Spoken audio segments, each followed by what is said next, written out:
Hello students, कैसे हैं आप सब लोग। आशा करता हूँ सब लोग अच्छे होंगे।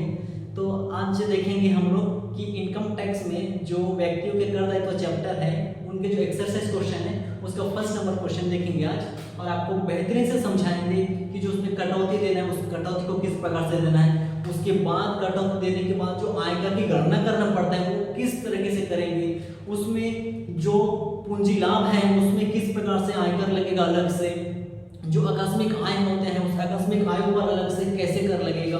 इन सारी बातों का आज डील करके आपको बताऊंगा कैसे आपको कटौती काटना है, किस तरीके से आपको आयकर की गणना करना है, सब एक तरह अच्छे से आपको बताऊंगा।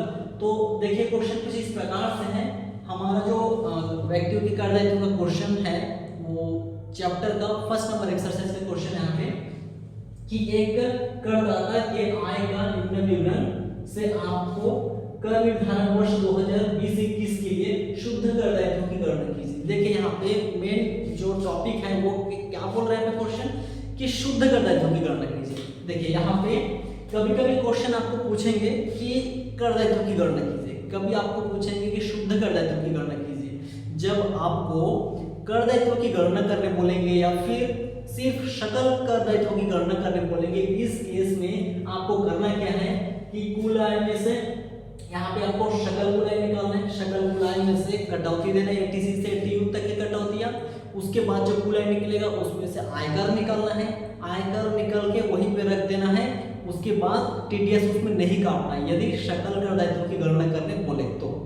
और यदि शुद्ध कर दायित्व की गणना करने बोले तो उस केस में जो आयकर निकलता है आपका उस आयकर में से टीडीएस काटना पड़ता है। टीडीएस का full form tax deduction at source, यानी कि उद्गम स्थान पर कर की कटौती। एक करदाता एक कर्मचारी जिस स्थान से आय कमाते हैं उसी स्थान पर उसको आय देना पड़ता है, या मालिक जो है कि उसी स्थान से उसका कर काट के ले जाता है, उसी को उद्गम स्थान पर कर की कटौती कहा जाता है। तो आयकर निकलने के बाद हम उद्गम स्थान पर कर की कटौती काटेंगे, उसके बाद जो बचेगा उसका शुद्ध देय आयकर बचेगा। तो जब क्वेश्चन हमें शुद्ध कर दायित्व की गणना करने बोलेंगे उस केस में हमें टीडीएस काटना पड़ेगा लास्ट में कर दायित्व के बाद। अब देखिए क्वेश्चन कुछ इस प्रकार से दिया है और हमें यहाँ पे शुद्ध कर दायित्व की गणना करने बोला जा रहा है कि हमें टीडीएस बाद में काटना है। अब देखिए हमें वेतन से उसका इनकम किया है साल भर में 5,62,500 रुपए का उसको वेतन से इनकम हुआ है।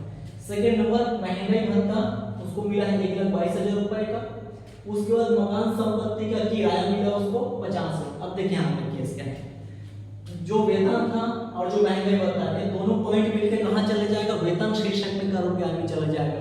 और यहाँ पे संपत्ति का किराया मिला इसको 50,000 रुपए, ये आपका आएगा मकान संपत्ति चैप्टर के अंतर्गत, ये वेतन में नहीं जाएगा। उसके बाद पंजाब बैंक में स्थायी जमा पर ब्याज, यानी कि पंजाब नेशनल बैंक था उसका, उसमें अकाउंट खुला था जहां से उसको स्थायी जमा पर ब्याज मिल रहा है 30,000 रुपए। ये हो जाएगा जब भी आपको कहीं भी बैंक से मिले, प्रतिभूतिया से मिले, कहीं से भी आपको ब्याज मिलता है तो वो सीधा अन्य साधन शीर्षक में कर रुपया होता है। तो आपको इसको अन्य साधन शीर्षक में कर रुपया में लिखना है 30,000 रुपए का। फिर बोला जा रहा है यहाँ पे कि उसने प्रमाणित प्रोविडेंट फंड में 50,000 रुपए अनुदान दिया। 50,000 रुपए प्रोविडेंट फंड में उसका पीएफ था, जो प्रोविडेंट फंड था वो अपने वेतन का पैसा बचा के उसमें अनुदान दिया था, उसमें जमा किया था 50,000 रुपए। जब कर्मचारी अपने प्रोविडेंट फंड में अपना पैसा बचा के जमा करता है तब उसको 80C के अंतर्गत छूट मिलता है। तो ये जो 50,000 रुपए उसने अपने प्रोविडेंट फंड में जमा किया था वो छूट मिलेगा उसको 80C के अंतर्गत। उसके बाद दिया है तथा 9,000 रुपए अपने जीवन बीमा प्रीमियम दिया। 9,000 रुपए क्या किया उसने अपने जीवन बीमा प्रीमियम दिया। जब कर्मचारी अपने जीवन बीमा प्रीमियम चुकाता है तो वो भी 80C के अंतर्गत कटौती मिलता है, छूट मिलता है उसको। तो यह था अपना क्वेश्चन। अब देखिए कि हमें इस आयों से जो अलग अलग शीर्षक वेतन, मकान संपत्ति, अन्य साधन ये सब दिया है, इनसे हमें सकल कुल आय की गणना करना है। उसके बाद उसमें से 80C से 80U तक की कटौती काटने के बाद कुल आय निकलेगा, कुल आय की गणना करना है। उसके बाद हमें आयकर की गणना करना है। जैसे आयकर निकल जाएगा उसमें से टीडीएस काटना है, तब जाके उसका निकलेगा शुद्ध कर दायित्व। तो हमें ऐसा प्रोसेस एक के बाद एक स्टेप अपने को करते जाना है। तो सबसे पहले हम यहीं पे सॉल्यूशन बनाते हैं। सबसे पहले आपको हेडलाइन डालना है कि करदाता यहाँ पे किसी का नाम नहीं दिया, मिस्टर एक्स वगैरह जो भी अपना नाम दिया रहता है उसका नाम लिख दीजिएगा। यहाँ पे कोई नाम नहीं दिया तो मैं करदाता ही लिख देता हूँ। यहाँ पे करदाता की कुल आय की गणना, कुल आय की गणना कर निर्धारण वर्ष 2022-23 के लिए। अभी 2022-23 चल रहा है तो कर निर्धारण वर्ष 2022-23 आपको पे लिखना हेडलाइन में। ये हेडलाइन हमको हर एक क्वेश्चन में डालना है। जिस चीज की गणना करने बोला जा रहा है उस चीज को ऊपर में, और कर निर्धारण वर्ष 2022-23 आपको हर एक क्वेश्चन में लिखना है हेडलाइन। बिना हेडलाइन के आप क्वेश्चन मत बनाइए। अब देखिए आप यहाँ पे सबसे पहले आपका आ जाएगा वेतन से आय, वेतन से आय की गणना। वेतन से आय की गणना करेंगे। सबसे पहले उसको वेतन मिला था 5 लाख, वेतन था उसका 5,62,500। इसमें महंगाई भत्ता आएगा, ये भी वेतन शीर्षक में कर गया है। महंगाई भत्ता, अगर आपको महंगाई भत्ता क्या है ये पता नहीं है, तो समझ नहीं आता है महंगाई भत्ता क्या चीज होता है, तो आप मेरे चैनल में देखिए, बहुत सारे वीडियो है, सारे भत्ते का डिटेल में बोला हूं मैं। अब उसको एक बार देख लीजिए, आपको पूरा समझ में आ जाएगा कि महंगाई भत्ता होता है क्या चीज है। यहाँ पे सॉल्यूशन में क्वेश्चन बनाते समय ऐसा बिल बताना इतना मुश्किल हो जाता है, वीडियो बहुत लंबा हो जाएगा, इसलिए आपको मैं सॉल्यूशन बना देता हूँ। लेकिन आपको इसका पूरा डिटेल चाहिए, आप मेरा वीडियो चैनल से देख लीजिए, उसमें आपको पूरा क्लियर हो जाएगा महंगाई भत्ता क्या होता है। अब महंगाई भत्ता दिया था 1,22,000 रुपए। अब और वेतन से संबंधित कोई भी हमारा मद यहाँ पे नहीं है, वेतन से हमारा जो था हम यहाँ पे ले चुके हैं। अब यहाँ पे देखेंगे कितना होता है टोटल, यहाँ पे 5 लाख 500 1,22,000 रुपये। हमारा यहाँ पे होता है 6,84,500 रुपये। ये हमारा हो गया सकल वेतन। इसमें से हम काटेंगे मानक कटौती। ये मानक कटौती धारा 16 के अंतर्गत काटा जाता है। हर क्वेश्चन में आपको 50,000 रुपए तक का डिडक्शन देने छोड़ देना, मानक कटौती काटना है। ये 50,000 रुपए माइनस करना है। अब इसमें से 50,000 रुपए जैसे माइनस कर देंगे, इसका आंसर आ जाएगा 6,34,500 रुपए। 6,34,500 रुपए तो वेतन साइन हो गया हमारा। अब उसके बाद हम दूसरा नंबर बनाएंगे मकान संपत्ति से आय की गणना। मकान संपत्ति से आय की गणना, मकान संपत्ति का किराया मिला था, मकान संपत्ति का किराया मिला, मकान संपत्ति का किराया मिला था 50,000 रुपए। 50,000 रुपए मकान संपत्ति का किराया मिला। इसमें से माइनस किया जाता है नगर पालिका कर, जो यहाँ पे क्वेश्चन में नहीं दिया रहता है। अब यहाँ पे मकान संपत्ति का किराया मिला, मतलब मकान संपत्ति जब्त का जो नियम है पूरा नियम कानून यहाँ पे अपनाना है। तो सबसे पहले नगर पालिका कर माइनस होता है जो यहाँ पे नहीं दिया। उसके बाद जो वार्षिक मूल्य निकलता है, ये वार्षिक मूल्य दिया है, इसमें से 30% मानक कटौती काटा जाता है। इसी 50,000 का 30% यहाँ पे मानक कटौती आपको काटना है। तो 30% काटेंगे, 15,000 रुपए आपका यहाँ पे कटौती आ जाएगा। फिर इसको माइनस कर देना है आपको, तो निकल के आएगा 35,000 रुपए आपका मकान संपत्ति से आए। 35,000 रुपए मकान संपत्ति से आए हो जाएगा। मकान संपत्ति संबंधित कुछ मध्य हमें नहीं दिया है। अगला देखेंगे पंजाब बैंक में स्थायी जमा पर ब्याज, ये हमारा हो जाएगा। देखिए आप यहाँ पे वेतन से था, मकान संपत्ति से है हमारा। उसके बाद हमारा जो शीर्षक आता है लाइन से चलेंगे व्यापार पेशा से आय, जो व्यापार पेशा से आय से संबंधित कुछ भी हमारा मद यहाँ पे नहीं दिया तो हम यहाँ पे नहीं लिख रहे हैं। अगर व्यापार पेशा से कोई भी मद यहाँ पे दिया रहता तो उसको अपन यहाँ पे लिखते हैं। उसके बाद आता है पूंजी लाभ से। अब पूंजी लाभ शीर्षक के अंतर्गत कोई भी मद हमारे यहाँ पे नहीं दिया, अगर रहता तो हम उसको यहाँ पे लिखते, उसके भी आय की गणना करते, पूंजी लाभ की गणना। उसके बाद व्यापार पेशा से आय की गणना, कुछ भी यहाँ पे नहीं है तो यहाँ पे उसको नहीं लिख रहे हैं। इसके बाद अन्य साधन से आय शीर्षक के अंतर्गत यहाँ पे दिया है पंजाब बैंक में स्थायी जमा पर ब्याज, जो अन्य साधन के अंतर्गत आता है, तो हम उसकी गणना करेंगे यहाँ पे। अन्य साधन से आय की गणना, अन्य साधन से आय की गणना करेंगे जिसके अंतर्गत दिया है पंजाब बैंक में स्थायी जमा पर ब्याज, पंजाब बैंक में स्थायी जमा पर ब्याज, पंजाब बैंक में स्थायी जमा पर ब्याज 30,000 रुपए मिला था, तो डायरेक्ट हम 30,000 निकाल देते हैं इसको, ये हो गया हमारा अन्य साधन से आय 30,000 रुपए। और यहाँ पे कुछ नहीं दिया, यहाँ पे 2 दिया है कि उसने प्रामाणिक प्रोविडेंट फंड 50 रुपए जमा किया और 9,000 रुपए अपने जीवन बीमा प्रीमियम चुकाया, दोनों के दोनों हमारा कटौती है, छूट है जो 80C से 80 तक के अंतर्गत आता है ये, लेकिन ये दोनों हमारे 80C गई है फिलहाल। अब हम देखेंगे, देखिए हमारा जो वेतन से दिया था हम वेतन से आय की गणना कर दिए, मकान से दिया था तो मकान संपत्ति शीर्षक के अंतर्गत हम कर आय की गणना कर लिए।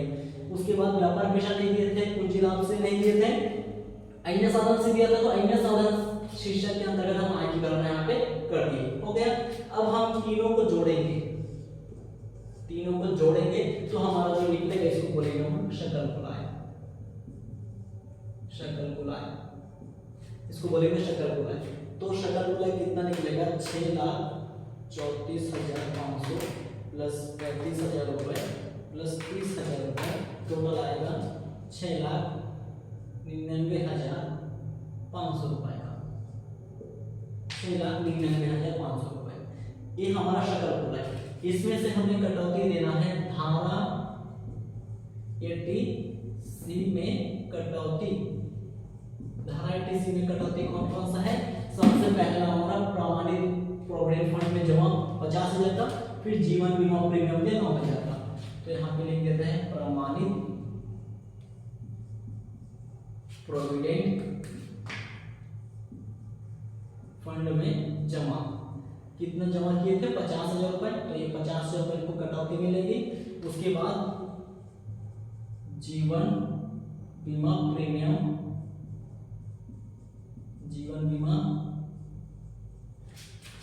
प्रीमियम चुकाया है 9,000 रुपए, तो टोटल यहाँ पे 59,000 रुपए आया है कटौती इसका 80C के अंतर्गत। तो इसमें से हमें 59,000 रुपए माइनस कर देना है, तो बचेगा, इनसे हम यहाँ पे माइनस कर देना है, तो ये बचेगा 6,40,500 रुपए, 6,40,500 रुपए जो निकला ये हमारा हो जाएगा कुल आय, 6,40,500 हमारा कुल आय निकल गया। और यहाँ पे कुछ भी नहीं दिख रहा है, सब हम लिख लिए, हो गया। अब हमें इस कुल आय में से आयकर की गणना करना है, कर दायित्व निकालना है, कर की गणना करना है। उसके लिए हम ऐसे शुरू करते हैं यहाँ पे। अब यहाँ पे हम करेंगे उसकी आयकर की गणना, आयकर की गणना, करदाता की आयकर की गणना, कर निर्धारण वर्ष 2022-23 के लिए करदाता की गणना करना है। अब सबसे पहले हमें देखना पड़ेगा यहाँ पे कि पूंजी लाभ या फिर किसी प्रकार का आकस्मिक आय है कि नहीं। यदि आकस्मिक आय रहता है तो उस आकस्मिक आय पर यहाँ पे 30% से पहले कर काटा जाता है, कर लगाया जाता है। और उसके बाद यदि दीर्घकालीन पूंजी लाभ धारा 112A के अंतर्गत है तो उसमें 10% की दर से आयकर अलग से काटा जाता है। यदि दीर्घकालीन पूंजी लाभ है या उस पर धारा 112 है खाली, तो उस पर खाली धारा 112 है या 112A है तो उसमें 10% से अलग से टैक्स लगाया जाता है, अलग से कर लगाया जाता है। और यदि पूंजी लाभ खाली दीर्घकालीन पूंजी लाभ है, उसमें कोई धारा नहीं है, तो उसमें अलग सा 20% की दर से टैक्स लगाया जाता है, कर लगाया जाता है। और यदि अल्पकालीन पूंजी लाभ हुआ तो उसमें खाली अल्पकालीन पूंजी लाभ में कोई यहाँ पे अलग सा टैक्स नहीं लगाएंगे, कर नहीं लगाएंगे। लेकिन यदि अल्पकालीन पूंजी लाभ धारा 111A में वर्णित है तो उस पर 15% से अलग सा कर यहाँ पे लगाया जाता है। इसमें से इस पूरा में से अलग सा वहाँ पे निकाल के लगाया जाता है, लेकिन वो यहाँ पे नहीं दिए, पूंजी लाभ में एक भी पूंजी लाभ नहीं दिया तो हम उसमें नहीं निकालेंगे। और अलग से हमारे पास कोई आकस्मिक आय भी नहीं है, जैसे लॉटरी घुड़दौड़, जुआ, ताश, वर्ग पहेली, ये सब हमारा आकस्मिक आय होता है। 2 नंबर का होता है वो यहाँ पे एक भी आय उसका नहीं है, यानी कि आकस्मिक आय से वो नहीं कमाए थे। ठीक है, हम ऐसे नॉर्मली बनाएंगे। तो पूंजीगत में आकस्मिक आय नहीं है तो डायरेक्ट बनाएंगे। अब यहाँ पे देखने की क्वेश्चन में आयकर जो लगाएंगे, जो करदायित्व निकालेंगे उसकी, तो वो जो व्यक्ति है करदाता उसकी उम्र क्या है। यदि वो साधारण व्यक्ति यानी कि 60 वर्ष से कम होती है तो हमारा 2.5 लाख उसको कर मुक्त सीमा होगा। और यदि वो वरिष्ठ व्यक्ति यानी कि 60 वर्ष से पार हो जाते हैं परंतु 80 वर्ष के पीछे रहते हैं, यानी कि 60 से 80 वर्ष के अंतर्गत रहता है, तो उसको 3 लाख तक कर मुक्त सीमा रहेगा। और यदि उसकी उम्र 80 से ऊपर चला जाता है, 80 वर्ष से ऊपर चला जाता है, तो उसको कर मुक्त सीमा 5 लाख तक होता है। तो यहाँ पे क्वेश्चन में कहीं भी नहीं है यहाँ पे कि उसको उम्र कितना है, उम्र का जिक्र नहीं है, तो हम ये मानेंगे कि वो व्यक्ति, वो करदाता, वो कर्मचारी साधारण व्यक्ति है, 60 वर्ष की उम्र से कम है। तो 60 वर्ष की उम्र से कम मानते हुए बनाएंगे तो इसका जो कर मुक्त सीमा होता है वो 2.5 लाख तक होता है। अब हमारा कुल आय था 6,40,500, हमारा 6 लाख कुल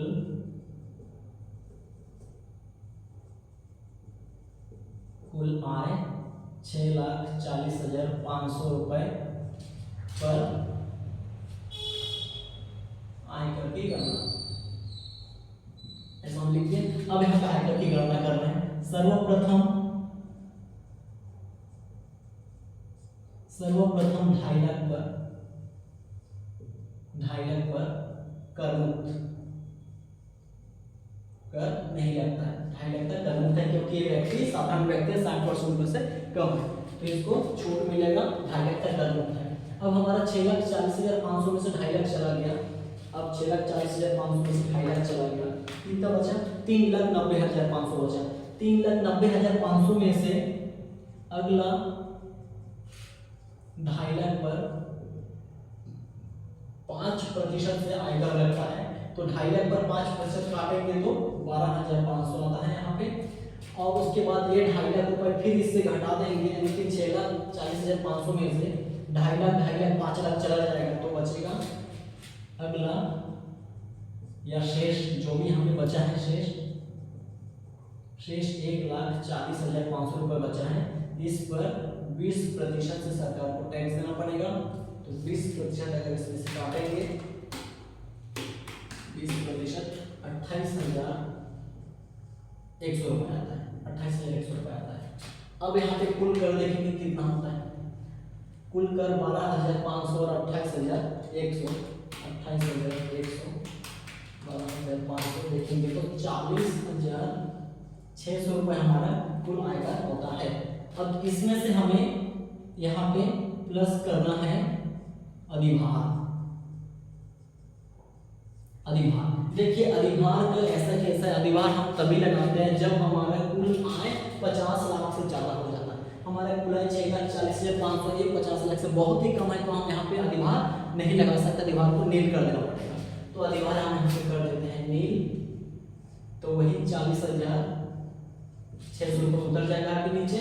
उसके बाद हम यहाँ पे उसको और छूट देते हैं जिसका है ये सीमांत राहत छूट देंगे इसको। सीमांत राहत हम उसको तभी देंगे जब उसकी कुल आय 50 लाख से ज्यादा होती है एक साल में। यहाँ पे उसकी कुल आय 6,40,500 है, उसकी 50 लाख से कम है कुल आय, तो यहाँ पे हम उस पर सीमांत राहत भी नहीं देंगे, तो ये भी नील हो जाएगा। सीमांत राहत 10 यहाँ पे उतर जाएगा 40,600 रुपए। इस पर हमें और लगाना है शिक्षा एवं स्वास्थ्य उपकर 4% से। इसी 40,600 का 4% से हमें निकालना शिक्षा एवं स्वास्थ्य उपकर, 40,600 का 4% 1,624 रुपए, 1,624 रुपए। अब इसको हम प्लस कर देंगे तो आएगा 42,224 रुपए। ये है हमारा कुल आयकर, मतलब इतना हमारा देकर इतना हमें देना पड़ेगा।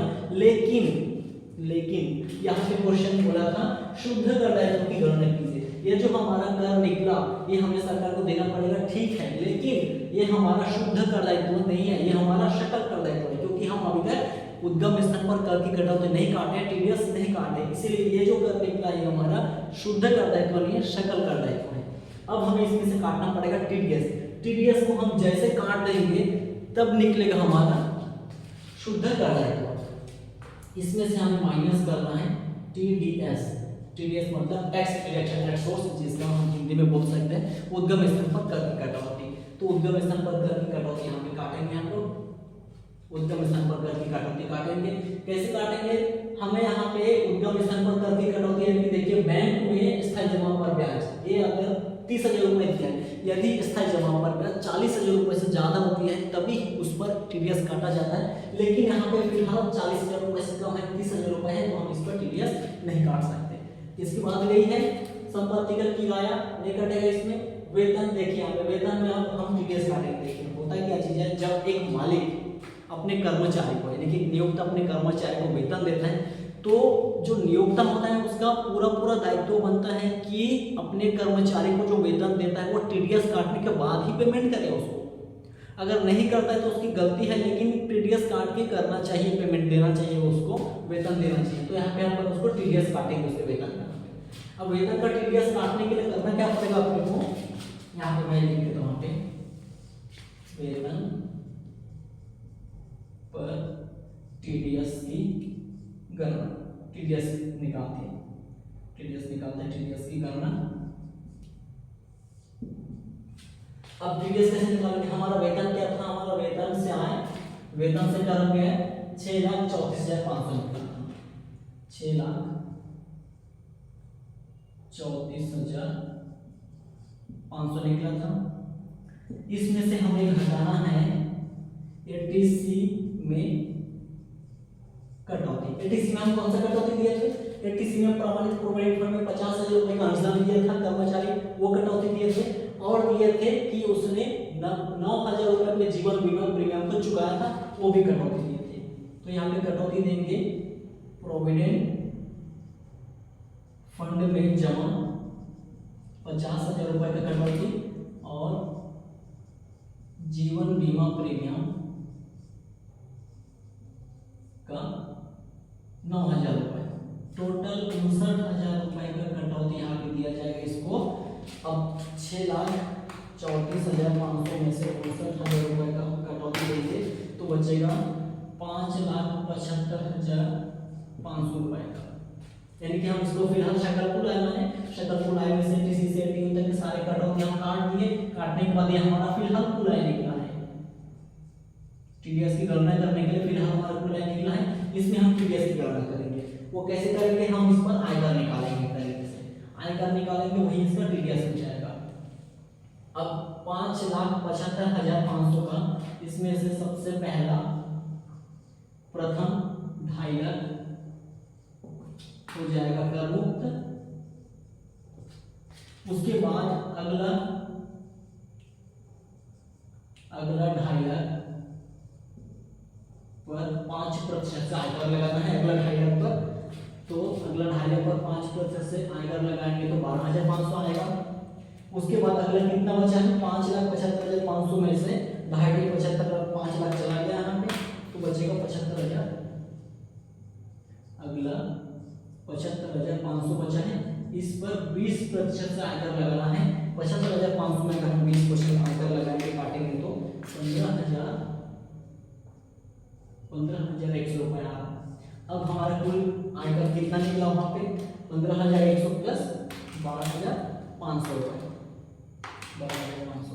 तो यहाँ पे 27,600 रुपए का निकल रहा आयकर, 27,600 रुपए निकल रहा आयकर, 27,600 रुपए आयकर निकल गया है। अब इसमें हमें प्लस करना है अधिभार को। अधिभार यहाँ पे नील हो जाएगा क्योंकि हमारा कुल आय फिलहाल हमारा 5,75,500 है, तो अधिभार नील हो जाएगा। उसके बाद यहाँ पे जगह में नहीं होगा, अधिभार हमारा नील हो जाएगा।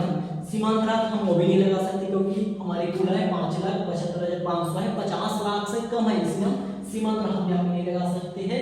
सिर्फ लगा सकते हैं शिक्षा पर, जो कि 4% से हमें लग जाता है। तो यहाँ पे हम डायरेक्ट शिक्षा पर लगा देते हैं शिक्षा एवं स्वास्थ्य उपकर 4% से, तो 4% से लगाएंगे 27,600 का 4%, 27,400 का 4%, 1,096 रुपये। अब हम इसको प्लस कर देते हैं, 27,600 का 4%, 1,100, सॉरी गलती हुआ यहाँ पे, 1,104 रुपये। इसको हम प्लस कर देंगे तो 28,704 रुपये आ रहा है, 28,704 रुपये आ रहा है। ये हमारा वेतन का टीडीएस है, यही हो जाएगा अपना वेतन का टीडीएस, उद्यम स्तर पर कर कटौती। इसी को हमें यहाँ पे घटाना है टीडीएस में 28,704 रुपये। इसको घटा देंगे 42,224 से, तो हमारा आंसर आएगा 13,520 रुपये। यही हो जाएगा हमारा शुद्ध दे आयकर, यही हो जाएगा हमारा शुद्ध दे आयकर, यही हो जाएगा आंसर। देखिए कितना आसान था यहाँ पे, हम क्वेश्चन इतना सा देख रहे, सॉल्यूशन इतना बड़ा बन गया यहाँ पे। सबसे पहले हम क्या किए हैं, शकल तुलाई की गणना की है। जो वेतन से निकला था करोड़ क्या है, मकान से करोड़ क्या निकला था, व्यापार पेशा पूंजी लाभ से करोड़ क्या नहीं दिया था यहाँ पे। उसके बाद अहमियत साधन से करोड़ क्या दिया था, सभी को जोड़ दिए तो आ गया शकल तुलाई। इसमें से 80C से 80U तक के धारा की कटौती देना पड़ता है, लेकिन हमारे पास सिर्फ एक ही था 80C का कटौती, दो था यहाँ पे प्रोविडेंट फंड का और जीवन बीमा प्रीमियम में अर्जा दिए थे, दोनों को प्लस करके आप इससे माइनस कर दिए तो हमारा निकला कुल यहाँ पे 6,40,500। अब इसमें हम आयकर की गणना यहाँ पे करना स्टार्ट किए। आयकर की गणना सबसे पहले कुल आया था हमारा 6,40,500, जिस पर आयकर की गणना हमें करना है। तो सर्वप्रथम देखिए यहाँ पे हमें देखना पड़ेगा उम्र का, यहाँ पे कोई उम्र का जिक्र नहीं है क्वेश्चन में, इसलिए हम माने हैं कि ये व्यक्ति जो करदाता है 60 वर्ष से कम है, साधारण व्यक्ति है। तो साधारण व्यक्ति के हिसाब से जो करमुक्त सीमा होता है 2.5 लाख होता है, तो सर्वप्रथम 2.5 लाख तक इसका करमुक्त हो जाएगा, नील हो जाएगा। अगला 2.5 लाख पर 5% 12,500 हो जाएगा, टैक्स काटना है 12,500, 2.5 लाख पर 5% काटना है 12,500, इधर निकल जाएगा टैक्स का। तो 6,40,500 में 2.5 लाख 5 लाख चला जाएगा, बचेगा 1,40,500। उस पर 20% से आयकर यहाँ पे काटेंगे तो 28,100 रुपये आता है। उसके बाद लिमिट हमारा खत्म हो जाता है। फिर 12,500 प्लस 28,100 टोटल प्लस करेंगे 40,600 रुपये निकल जाता है यहाँ पे हमारा कुल कर। इसमें हमें यहाँ पे प्लस करना पड़ेगा अधिभार। अब देखिए अधिभार हम यहाँ पे तभी लगा सकते हैं जब हमारी कुल आय 50 लाख से ज्यादा होते हैं एक साल में। हमारा कुल आय यहाँ पे फिलहाल 6,40,500 है, तो हमारा 50 लाख से कम है तो ये अधिभार नहीं लगेगा, तो जैसे का तैसे उतर जाएगा। सीमांत राहत हम उसको राहत तभी दे सकते हैं, सीमांत राहत तभी दे सकते हैं जब उसकी कुल आय 50 लाख से ज्यादा हो। यहाँ पे कुल आय फिर से वही 6,40,500 हमारा 50 लाख से कम, इसलिए ये सीमांत राहत भी नील हो जाएगा, जैसे तैसे उतर जाएगा। फिर आता है हमारा शिक्षा और स्वास्थ्य उपकर जो 4% से उस पर और चार्ज किया जाता है, लगाया जाता है। इसी 40,600 रुपये का एक्स्ट्रा 4% और उसमें चार्ज किया जाता है, जो 1,624 रुपये हुए। दोनों को प्लस कर दिए तो 42,224 रुपये आया था। ये था हमारा दे आयकर, लेकिन इसमें से हमें क्वेश्चन क्या बोला था, शुद्ध आयकर में शुद्ध करना है तो निकालना है, तो हमें इसमें से टीडीएस काटना है। 42,224 में से टीडीएस काटना है, और टीडीएस काटना है वेतन में। इसीलिए जो वेतन का हमारा मेन राशि था, जो वेतन का 6,34,500 था, उसमें से हम टीडीएस कैसे निकालेंगे, जो उद्यम स्थान धारा 80C से 80U तक की कटौती था दोनों यहाँ पे 50,000 का और 9,000 का, 59,000 का टोटल कटौती हम यहाँ से माइनस करेंगे, आ जाएगा हमारा कुल आय। फिर हम कुल आय आ जाएगा टीडीएस निकालने के लिए। उसके बाद टीडीएस की गणना करने के लिए हम जैसे कर रहे तो निकलते हैं वैसे ही करेंगे वेतन से। प्रथम 2.5 लाख नील हो जाएगा, अगला 2.5 लाख 5% 12,500 इसमें से कट के निकल जाएगा। उसके बाद 5,75,500 में से 2.5 75 5 लाख निकल गया। अब बचेगा 75,500, उसमें 20% से आयकर लगेगा जो 15,100 रुपये आएगा यहाँ पे। फिर दोनों को प्लस कर देंगे आएगा 27,600 रुपये। उस 27,600 रुपये के बाद हमें जैसे यहाँ पे हम अधिभार लगाए थे नील सीमांत राहत नील सेम टू सेम यहाँ पे अधिभार और सीमांत लगाना है। यहाँ पे जगह नहीं तो मैं आपको डायरेक्ट शॉर्टकट में दिखा दिया। यहाँ पे अधिभार आपको तभी लगाना है जब वो 50 लाख से ज्यादा होता आपकी कुल। यहाँ पे कुल 50 लाख से कम था तो अधिभार यहाँ पे नहीं रहेगा, नहीं करना है लेकिन शो करना है। मैं यहाँ पे जगह नहीं होना इसलिए शो नहीं किया। उसके बाद सीमांत हाथ सेम केस, जब 50 लाख से ज्यादा होगा कुल है तब यहाँ पे सीमांत हाथ दिखाना है, वरना नहीं दिखाना है। उसके बाद डायरेक्ट दिखाना है यहाँ पे 6 कर 4% से लाएगा तो 27,600 का 4% काटेंगे तो 1104 रुपए आएगा। दोनों को प्लस करेंगे तो 28,704 रुपए आएगा टोटल टीडीएस का। वेतन का जो टीडीएस है वो निकलेगा 28,704 रुपए। उसी टीडीएस को यहाँ पे हमें घटा देना, माइनस करना है इस कर से। तो जो लास्ट में बचेगा ये हमारा राज्य का शुद्ध देय आयकर, इतना हमें सरकार को देना पड़ेगा। ठीक, तो ये था हमारा आज का क्वेश्चन। बहुत आसान था लेकिन क्योंकि कठिनाइयाँ जो होता है, जो प्रॉब्लम होता है वो धाराओं में होता है कटौती देने में, लेकिन हमें धारा तो बस एटीसी का ही था जो बहुत ही आसान था ये। और आयकर की गणना आपको तो आना ही चाहिए, आपको इसका नियम पता होना चाहिए कि कितना करमुक्त सीमा होता है, उसके बाद कितना राशि तक कितना परसेंट तक छूट मतलब छूट होता है, फिर कितना परसेंट तक कर लगता है, उसमें कितना राशि पर कितना परसेंट कर लगता है, आपको पूरा पता होना चाहिए। वो भी उम्र के हिसाब से कितना किस में बांटा गया, किस उम्र के हिसाब से कितना करमुक्त सीमा दिया गया है, आपको पूरा नियम का थोड़ा जानना पड़ेगा तभी ये बनेगा आपको।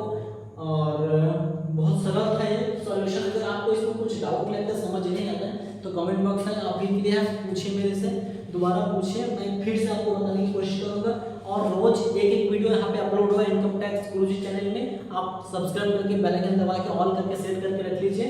आपको जब भी मैं यहाँ पे न्यू वीडियो अपलोड करूँगा आपको तुरंत मैसेज पहुँच जाएगा, वहाँ पे नोटिफिकेशन पहुँच जाएगा। आप इनका ऐसे इनकम टैक्स से रिलेटेड कुछ भी आप वीडियो देख सकते हैं। ठीक है, तो मिलते हैं नेक्स्ट वीडियो में।